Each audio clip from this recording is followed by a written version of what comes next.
wabarakatuh. Selamat pagi anak-anakku. Salam sejahtera, Om Swastiastu. Baiklah, hari ini kami diberikan kesempatan oleh panitia untuk menyampaikan materi wawasan Yata Mandala di SMA Negeri 1 WKI. Sebelum masuk ke materi, kami akan memperkenalkan diri. Kami di sini di SMA Negeri 1 WKI bertugas sebagai wakil kepala sekolah urusan kesiswaan, sekaligus juga kami diberikan tugas untuk mengajar bidang studi biologi. Di SMA Negeri 1 WKI ini kami telah bertugas selama kurang lebih 8 tahun. Jadi sejak SMA Negeri 1 WKI ini berdiri tahun 2015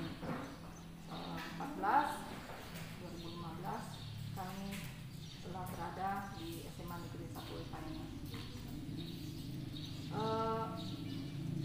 Sebentar lagi adik-adik akan mengikuti proses belajar mengajar di sekolah ini.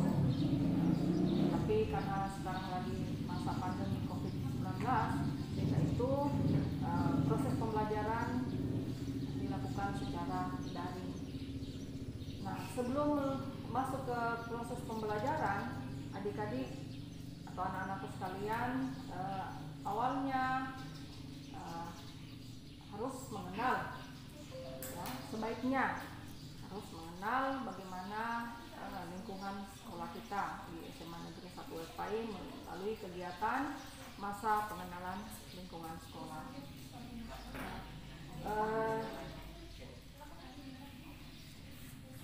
Proses pembelajaran nanti yang akan berlangsung di sekolah itu ada beberapa rangkaian proses, ya. Awalnya itu ada kurikulum. Seperti tadi yang sudah dijelaskan oleh Wakasek Kurikulum Pak Yun Asmi, bagaimana kondisi kurikulum awal hingga sekarang ini. Ya, panjang lebar beliau telah jelaskan. Nanti kalau kalian ada yang tidak dipahami, anak-anak kalian bisa langsung bertanya kepada beliau atau di komen mengenai tadi materi beliau, ditanyakan apa yang belum dipahami. Nah, kami di sini di kesiswaan, tugas kami itu mengatur segala macam kegiatan siswa, yaitu tujuannya untuk menunjang proses pembelajaran yang ada dalam lembaga pendidikan ini sehingga dapat berjalan sebagaimana mestinya. Ya, jadi semua proses pembelajaran yang ada di lembaga ini diatur di kesiswaan, sehingga itu dikatakan bahwa siswa di sekolah itu, di sebuah sekolah itu merupakan jantungnya sekolah. Jadi siswa itu merupakan jantungnya sekolah. Kenapa dikatakan bahwa siswa merupakan jantungnya sekolah? Ya kalau siswanya mengalami hambatan dalam proses belajar mengajar, ya jelas proses belajar mengajar itu akan mengalami gangguan. Misalnya ada siswa yang sakit atau terkendala ekonomi, tidak bisa ke sekolah, maka proses pembelajaran di sekolah itu atau di kelas itu pada khususnya itu akan mengalami gangguan. Itu dikatakan bahwa siswa adalah jantungnya sekolah. Nah, kesiswaan juga memiliki fungsi sebagai salah satu wahana agar para siswa dapat mengembangkan potensi dirinya secara optimal. Ya, jadi siswa memiliki bakat dan minat. Nah, itulah potensi yang ada pada diri siswa yang harus dikembangkan secara optimal. Nah, di sekolah ini kita banyak wadah-wadah tempat untuk menyalurkan bakat minat siswa atau untuk mengembangkan potensinya, misalnya olimpiade, kemudian klub futsal, kemudian taekwondo, ya, ada juga seni dan sebagainya. Jadi nanti di SMA Negeri 1 WKI anak-anakku sekalian akan masuk dalam kelompok-kelompok atau klub-klub tersebut sesuai dengan bakat dan minatnya. Tetapi bukan saja potensi diri yang dapat dikembangkan, ya banyak, ya bukan saja dalam bidang ekskul tapi intrakurikuler juga bisa. Itu seperti tadi guru katakan ada olimpiade, di situ siswa bisa menyalurkan kemampuannya, misalnya matematika, fisika, kimia, gitu ya. Jadi bakat dan minat itu dapat disalurkan secara optimal. Nah, di SMA Negeri 1 WPI juga ini siswa bisa terlibat dalam beberapa organisasi, ya. Organisasi-organisasi yang salah satunya itu adalah organisasi siswa intrasekolah. Nanti adik-adik atau anak-anakku sekalian bisa bertanya kepada kakak-kakaknya bagaimana caranya supaya bisa masuk dalam organisasi siswa intrasekolah. Nah, selanjutnya sesuai dengan tugas yang diberikan di bidang kesiswaan, di materi wawasan nyata Mandala ini kita akan melihat apa sebenarnya itu wawasan nyata Mandala. Wawasan nyata Mandala itu berasal dari kata wawasan. Wawasan yang berarti cara meninjau atau cara memandang. Jadi seorang anak atau seorang siswa itu meninjau atau memandang lingkungannya berdasarkan tanggapan indrawinya. Jadi apa yang dia lihat atau apa yang dia rasakan itu dia akan tanggapi. Nah, misalnya seorang siswa diberikan kesempatan untuk menanggapi permasalahan pergaulan bebas. Nah, kemudian siswa tersebut memberikan tanggapannya, misalnya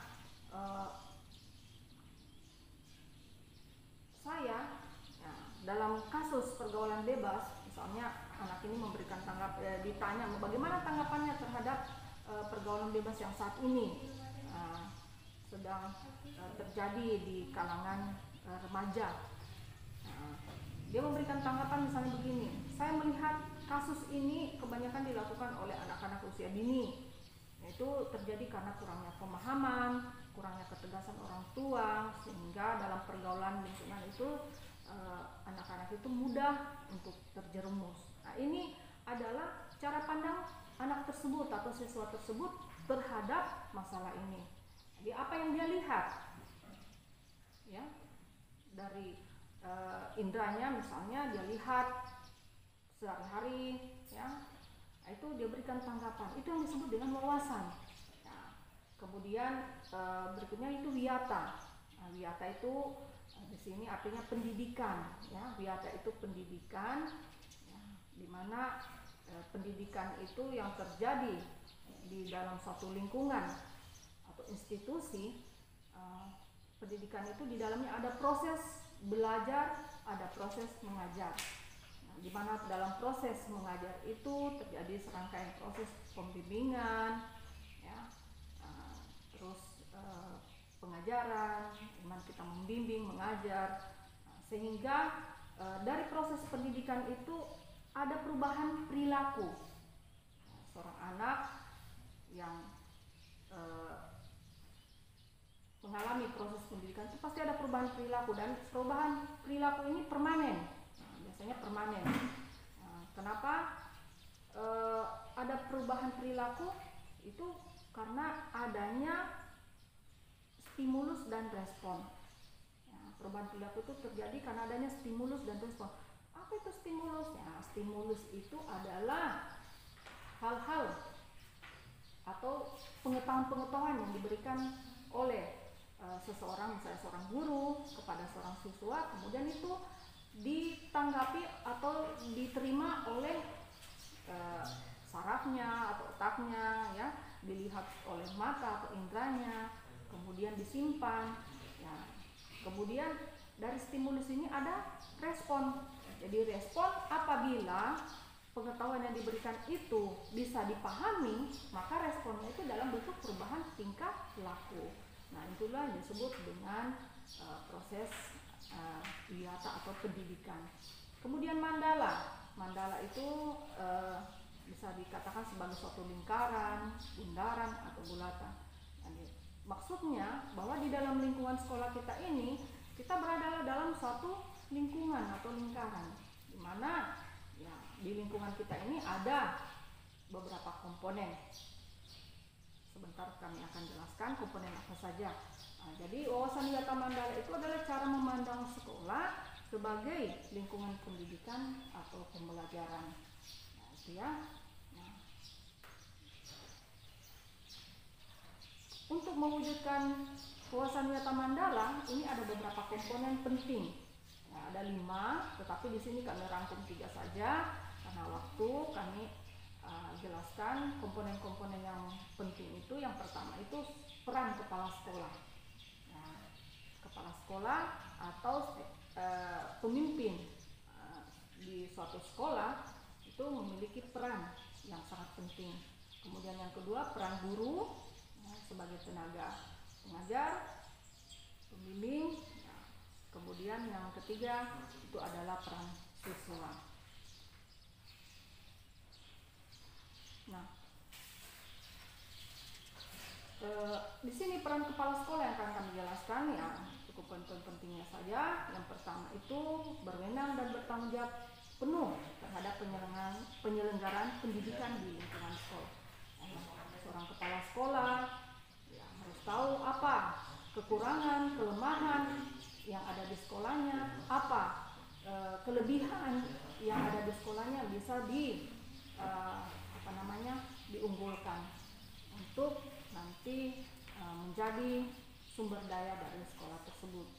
Nah, kemudian kepala sekolah itu dalam suatu sekolah itu dihormati dan berwibawa.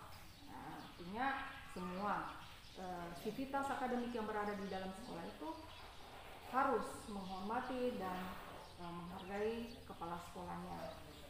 Kemudian kepala sekolah melaksanakan program-program yang telah disusun bersama. Jadi program-program baik yang disusun oleh pengurus OSIS, kemudian program-program telah disusun oleh kesiswaan, kemudian oleh komite, kepala sekolah harus laksanakan ya, dengan berbagai kebijakan-kebijakan yang mendasarinya. Kemudian peran guru. Nah, peran guru itu menjunjung tinggi martabat dan citranya, baik sikap dan tingkah lakunya. Jadi seorang guru itu harus menjadi menjadi panutan bagi siswa-siswanya.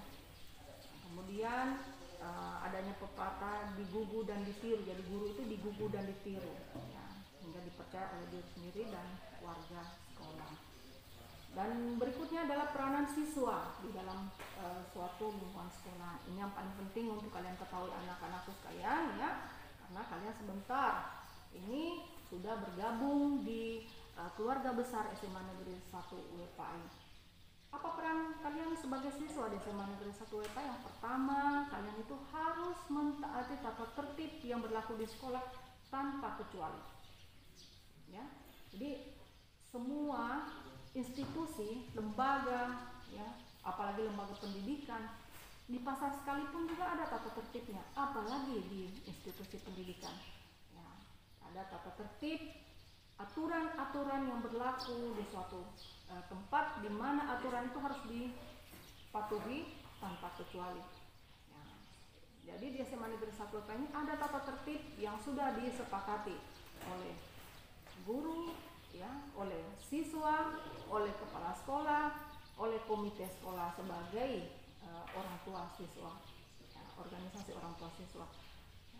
Tata tertib yang ada di SMA Negeri 1 WPI ini memuat beberapa poin-poin yang berhubungan dengan aturan-aturan seperti apa itu sanksi dari setiap pelanggaran, kemudian ada jadi sanksi-sanksi tersebut dari setiap pelanggaran itu bervariasi, bertahap. Nanti kalian akan diberikan sosialisasi ini di setiap kelas. Itu akan ada sosialisasi di setiap kelas dari MPK atau Majelis perwakilan kelas. Ya, itu nanti dari wali-wali kelasnya akan memberikan tata tertib yang berlaku di sekolah ini. Kemudian apalagi peran siswa di sekolah ini, yaitu hormat dan sopan kepada guru dan warga sekolah yang lain. Ya, inilah yang sekarang menjadi keprihatinan kita bersama. Hormat dan sopan itu sepertinya sudah mulai, karakter sepertinya sudah mulai luntur. Ya, banyak siswa ketika akan meninggalkan kelas atau akan tidak masuk misalnya belajar, itu sudah tidak ada etika, sudah tidak memiliki etika lagi. Mereka, kebanyakan siswa itu tidak lagi meminta izin keluar masuk ke dalam kelas dengan seenaknya. Nah, inilah yang menjadi keprihatinan kita bersama, dan semoga saja siswa di SMA Negeri 1 UEPA ini terhindar dari hal-hal yang demikian. Jadi kami harapkan siswa yang masuk di SMA Negeri 1 UEPA ini adalah siswa-siswa yang memiliki karakter yang baik, yang memiliki karakter yang atau etika yang baik. Nah, kemudian yang berikutnya, hormat dan sopan kepada teman. Jadi bukan kepada guru saja, bukan kepada kepala sekolah saja, tetapi kepada teman pun harus memiliki karakter sopan dan etika sesama teman. Kenapa? Ya, kalau kamu tidak memiliki rasa hormat dan sopan kepada teman, maka kamu akan jauh dari pergaulan. Kemudian yang berikutnya, belajar yang tekun. Nah, ini adalah cita-cita dari kalian semua. Bu Guru yakin kamu masuk di SMA Negeri 1 UEPA ini pasti memiliki cita-cita, sehingga untuk meraih cita-cita itu ya harus belajar dengan tekun. Nah, setelah itu ketika kalian diberikan tugas ya oleh guru, maka harus diselesaikan ya. Jadi apapun tugas yang diberikan oleh guru, kalau memang kalian tidak sanggup atau ada kendala, silakan sampaikan kepada gurunya ya, sampaikan, komunikasikan kepada guru, itu akan direspon oleh gurunya dengan memberikan kebijakan-kebijakan ya. Kemudian menjaga nama baik keluarga dan sekolah di mana pun berada. Nah, ini sangat penting. Kenapa? Karena ketika kalian melakukan hal-hal yang buruk, maka keluarga itu akan terbawa-bawa, nama orang tua akan terbawa-bawa, demikian juga dengan nama sekolah. Dan kalian harus ingat, di tata tertib sekolah ada aturan, ada sanksi yang dengan tegas akan mengeluarkan siswa apabila siswa tersebut ya mencemarkan nama baik sekolah.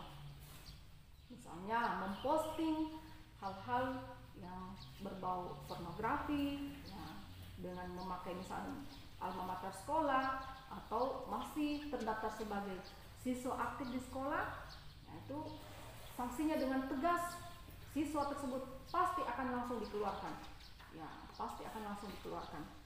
Nah, jadi tidak ada lagi panggilan orang tua kalau terjadi pencemaran nama baik sekolah. Kemudian berikutnya, menjauhi narkoba. Ini juga ditata tertib jika seorang siswa jelas-jelas ketahuan terlibat dalam narkoba, maka itu akan langsung dikeluarkan. Sangat tegas sanksi ini. Dan kemudian menjaga dan memelihara fasilitas belajar dan mengajar. Siapa lagi yang akan ya menjaga fasilitas belajar mengajar di kelas maupun di lingkungan sekolah ini kalau bukan kita semua, terutama kalian sebagai siswa. Seperti penggunaan air keran, itu hampir setiap bulan keran-keran maupun tempat-tempat WC, kamar mandi dan itu mengalami kerusakan, mengalami dicemarkan, kamar mandinya tersebut tidak dibersihkan. Itu kan fasilitas itu adalah fasilitas kita semua. Nah, kalau sampai tidak dijaga, maka yang akan rugi kita semua atau kalian semua. Nanti mau buang airnya sudah kebelet, mau lari kemana kalau WC-nya kalian kotori atau kalian kerusakan. Itu antara lain peran siswa. Kemudian berikutnya itu menjaga keamanan sekolah. Nah, ini penting. Kenapa? Kalau kalian tidak bisa menjaga keamanan sekolah, terutama keamanan diri kalian sendiri, ya amankan dulu dirinya supaya sekolahnya aman. Nah, apalagi di masa-masa pubertas, yaitu hormon pertumbuhan itu kan sangat aktif. Nah, di situ biasanya dengar sedikit saja temannya tertawa atau ini tersinggung, ya itu jangan memiliki sifat-sifat demikian, gampang tersinggung, emosional dan sebagainya.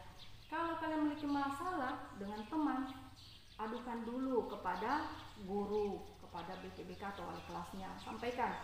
Jangan salah sedikit langsung adu fisik, maka itu akan merugikan diri kalian sendiri. Di tata tertib sekolah, jika siswa kedapatan atau ada laporan siswa tersebut berkelahi, maka sanksinya bertingkat. Ya, yang jelas sanksinya akan berat, dipanggil orang tuanya atau dikeluarkan dari sekolah secara tidak hormat. Itu yang kalian harus pahami. Jadi jaga keamanan diri supaya keamanan sekolah itu terjaga juga. Kemudian berikutnya, peran seorang siswa itu melaporkan peristiwa negatif yang terjadi di sekolah ya kepada OSIS. Ya, seperti tadi saya katakan, jika kalian ada kejadian-kejadian di dalam kelas atau di lingkungan sekolah, jangan langsung bertindak. Nah, laporkan dulu kepada guru, kepada wali kelasnya atau kepada kepala sekolah. Nah, peran siswa berikutnya itu memelihara lingkungan sekolah, ya, seperti buang sampah sembarangan. Ini yang sudah menjadi kebiasaan yang buruk, ya. Bisa karena terbiasa. Seandainya kalian sudah terbiasa untuk sampahnya dikumpulkan kemudian disimpan di tempat sampah, nah, itu pasti kalian akan bisa kalau sudah terbiasa. Makan permen, kulitnya jangan dihambur, masukkan di kantong baju, nanti setelah ada tong sampah masukkan di tong sampah. Di kelas, masuk di kelas sudah bel berbunyi masih bawa makanan, akhirnya sampah-sampah makanannya dimasukkan ke dalam laci. Nah, ini bisa memicu penyakit DBD. Nah, itu bisa dijadikan sarang tempatnya nyamuk Aedes aegypti untuk bersarang. Nah, akhirnya kalian bisa kena penyakit. Nah, itu akan mengganggu lagi proses belajar kalian di sekolah. Jadi kalau kebiasaan baik itu dipelihara, maka kalian juga akan sekolahnya akan lancar, proses belajarnya juga akan lancar. Berikutnya, di sekolah kita ini SMA Negeri 1 EPA ini setiap semester itu akan diadakan lomba wawasan wiyata mandala, di mana lomba wawasan wiyata mandala itu akan menilai bagaimana keamanan atau kenyamanan dalam kelas, kekeluargaan di dalam kelas, kedisiplinan, kerindangan, kebersihan, keindahan, ketertiban di dalam kelas itu sendiri. Nah, sesuai dengan moto dari sekolah kita ini, cemerlang, bestari, gemilang pasti. Jadi sehingga setiap semester itu kita akan adakan lomba ini dengan tujuan untuk memotivasi siswa dalam mengatur dirinya, ya, supaya di lingkungan ini siswa tersebut dapat memelihara lingkungan sekolah. Nah, selama kalian di SMA Negeri 1 EPA ini, kalian harus ingat, ya, ada beberapa hal yang tidak boleh dilakukan. Itu salah satunya, ya, banyak, tapi ada beberapa hal yang penting yang kalian harus ingat, itu bahwa di sekolah ini tidak boleh menyebarkan aliran sesat, penyebaran ajaran agama tertentu yang bertentangan dengan undang-undang. Itu yang kalian harus. Jadi tujuan kalian sekolah di sini adalah mewujudkan cita-cita kalian. Jangan sampai ketika kalian terpengaruh di luar dengan organisasi-organisasi tertentu, kemudian itu kalian bawa ke dalam lingkungan sekolah, maka kalian bisa dapat teguran atau mungkin kalian akan bisa dikeluarkan. Nah, kemudian hal-hal yang dari pelanggaran tadi itu ada beberapa tindakan-tindakan. Itu pertama, ya, tahap-tahapnya yang bisa dilakukan, misalnya apabila ada hal-hal seperti tadi kontak fisik dengan siswa dan siswa, maka itu tahap-tahap penanganannya biasanya itu didamaikan atau biasanya kalau sudah tidak bisa didamaikan langsung dilaporkan ke pihak yang berwajib. Nah, itu salah satu tahap-tahap tindakan yang dilakukan oleh pihak sekolah apabila terjadi pelanggaran hal-hal yang terjadi di sekolah SMA Negeri 1 EPA ini. Sekali lagi kepada anak-anakku sekalian, ya, selamat bergabung dengan keluarga besar SMA Negeri 1 EPAI. Wujudkan cita-cita kalian, ya, belajar dengan penuh kesungguhan. Ya, salam sukses untuk kalian semua. Sekian, semoga bermanfaat. Terima kasih atas perhatiannya. Assalamualaikum warahmatullahi wabarakatuh.